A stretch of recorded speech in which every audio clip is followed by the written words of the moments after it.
날마다 나를 살리는 큐티 이성호 목사입니다. 오늘 큐티 본문은 잠언 26장 17절에서 28절까지입니다. 오늘도 말씀해 주신 하나님 감사합니다. 피해야 할 악한 모습을 깨닫기를 원합니다. 말씀해 주시옵소서. 듣겠습니다. 피해야 할 악한 모습은 첫째로 거짓으로 이웃을 속이는 것입니다. 17절입니다. 길로 지나가다가 자기와 상관없는 다툼을 간섭하는 자는 개의 귀를 잡는 자 같으니라 고합니다. 우리가 피해야 할 행동 가운데 하나가 남의 싸움에 끼어드는 것입니다. 괜한 정의감에 남의 싸움에 끼어들었다가 오히려 양쪽으로부터 공격을 당할 수 있습니다. 특히 부부싸움은 칼로 물베기라고 했지 않습니까? 그래서 이웃의 가정사나 부부싸움에 끼어드는 것은 무모하고 피해야 할 행동입니다. 본문에서 개의 귀를 잡는 것 같다는 것은 아주 위험한 행동이라는 의미입니다. 개의 귀를 잡으면 개가 오히려 그 사람을 향하여 달려듭니다. 그러니 남의 싸움에 관여하는 것은 아주 위험하고 꼭 피해야 할 행동입니다. 18절과 19절입니다.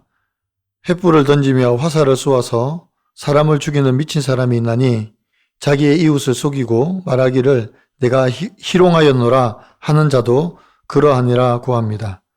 마치 미친 사람이 위험한 불타는 횃불이나 화살을 아무렇게나 던져서 사람을 다치게 하는 것처럼 다른 사람을 속이고 거짓말을 한 후에 그냥 장난이었어, 농담이었어 라고 변명하는 사람도 마찬가지로 위험하다는 말입니다. 즉, 거짓과 속임수는 단순한 장난이 아니라 실제로 사람들에게 해를 끼치는 행위입니다. 나중에 농담이었다고 하더라도 그것은 변명이 될 수 없습니다. 왜냐하면 그 거짓과 속임수로 해를 입고 상처를 입은 것을 쉽게 치료할 수 없기 때문입니다. 우리가 사사로운 거짓으로 혹은 속임으로 이웃을 속일 때가 얼마나 많습니까? 저도 어렸을 때 우유병과 같은 플라스틱 병에 들어있는 기름을 가지고 누나에게 우유라고 속이는 바람에 큰일 날 뻔한 일이 있었습니다. 자칫 잘못했으면 병원에 갈 뻔했습니다. 이렇게 쉽게 내뱉는 우리의 작은 거짓이 사람의 몸과 영혼을 죽이고 파괴할 수 있습니다. 여러분 어떻습니까? 이웃의 싸움에 끼어들었다가 낭패를 당한 적은 없습니까? 나는 장난이라고 한 말이나 행동 때문에 상대방이 기분 나빠한 일은 무엇입니까? 피해야 할 악한 모습은 둘째로 다툼을 일으키는 것입니다. 20절입니다. 나무가 닿으면 불이 꺼지고 말쟁이가 없어지면 다툼이 쉬느니라. 숯불 위에 숯을 더하는 것과 타는 불에 나무를 더하는 것 같이 다툼을 좋아하는 자는 시비를 일으키느니라고 합니다. 캠프파이어를 할 때 장작을 계속 넣어주면 불이 타오르지만 장작을 넣지 않으면 자연스럽게 불이 꺼집니다. 마찬가지로 험담하고 이간질하는 말쟁이가 있으면 갈등이 계속 타오르지만 그런 사람이 사라지면 다툼이 자연스럽게 없어집니다. 이렇듯 갈등의 불씨를 계속 지피는 사람이 문제의 근원이며 그런 사람의 영향력을 차단하면 평화가 찾아옵니다. 22절입니다. 남의 말하기를 좋아하는 자의 말은 별식과 같아서 뱃속 깊은 데로 내려가느니라고 합니다. 다른 사람을 험담하고 비밀로 폭로하는 것이 얼마나 매력이 있고 중독성이 있는가를 보여줍니다. 그래서 남의 말을 좋아하는 것이 별식과도 같다고 합니다.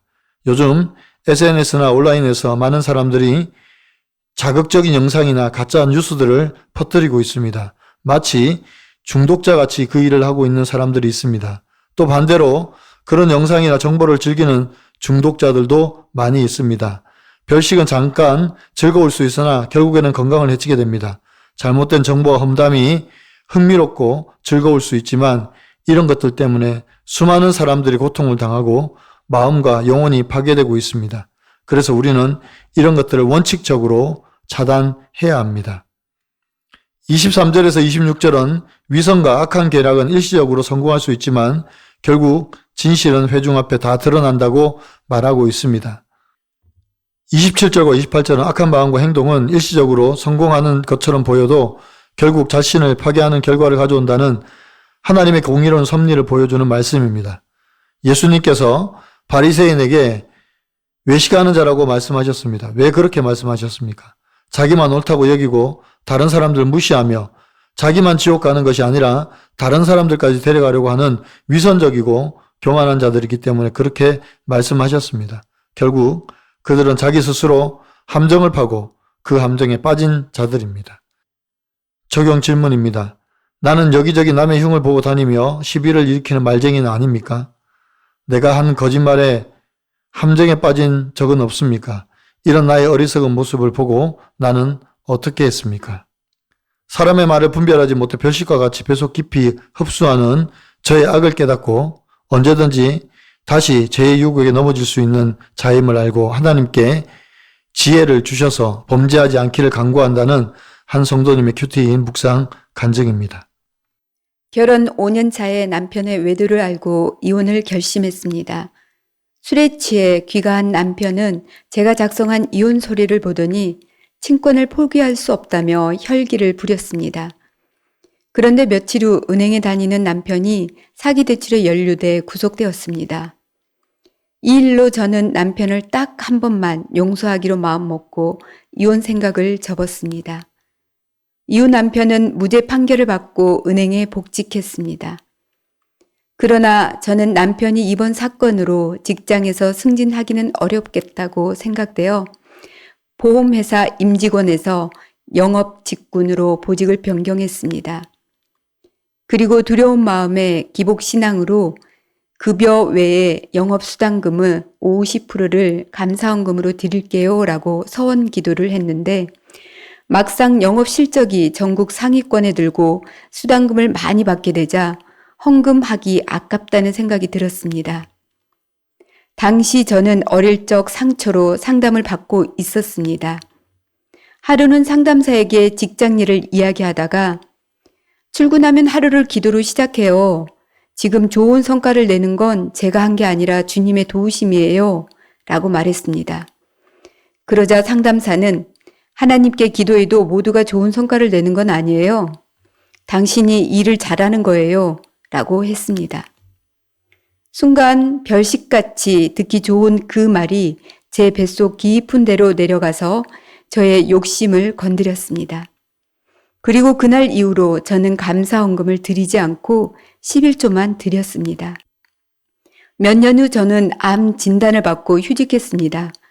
그리고 큐티하는 공동체에 속해 양육을 받으면서 소원 기도의 뜻을 알고 제 욕심을 보게 되었습니다. 또한 사람의 말을 분별하지 못해 별식과 같이 뱃속 깊이 흡수하는 저의 악을 깨닫고 회개했습니다. 저는 언제든지 다시 죄의 유혹에 넘어질 수 있는 자입니다. 하루를 시작하며 말씀을 묵상할 때 지혜를 주셔서 하나님 앞에 범죄하지 않기를 간구합니다. 저의 적용은 취직할 딸에게 11조 신앙과 헌금 생활을 가르치겠습니다. 내 안의 욕심을 분별하고자 혼자 결정하지 않고 작은 일도 공동체에 묻겠습니다. 입니다. 우리가 사는 현실은 언제나 다툼과 싸움이 비일비재합니다. 그렇다고 우리가 그 모든 싸움의 해결자가 아니라는 것을 꼭 인정해야 합니다. 괜히 그 싸움을 말리려 하다가 오히려 더 큰 싸움을 일으키게 할 수도 있습니다. 이런 일이 우리 공동체 안에서도 얼마든지 일어날 수 있습니다. 그래서 우리는 분별하는 지혜가 필요합니다. 우리 주님이 화평케 하는 자로 오셨습니다. 그리고 팔복에서도 화평케 하는 자는 하나님의 아들이라고 일컫는다고 말씀하셨습니다. 사랑하는 성도 여러분, 우리가 다 화목을 만들고 화평을 일으키는 자들이 되기를 원합니다. 우리가 서 있는 곳이 곧 하나님의 나라인 것을 깨닫고 늘 은혜와 평화를 일으키는 저와 여러분의 삶이 되기를 간절히 축원합니다. 기도드립니다. 사랑하는 주님, 감사합니다. 우리를 예수 그리스도의 본받아 화평케 하는 자로 하나님의 아들로 불러주심을 감사합니다. 다툼과 분쟁이 넘치는 세상에 평화와 화목을 끼치는 저희들이 되게 하여 주시옵소서. 혹시 우리의 어리석은 입술로 다툼을 일으키고 이웃을 속이고 해한 적이 있습니까?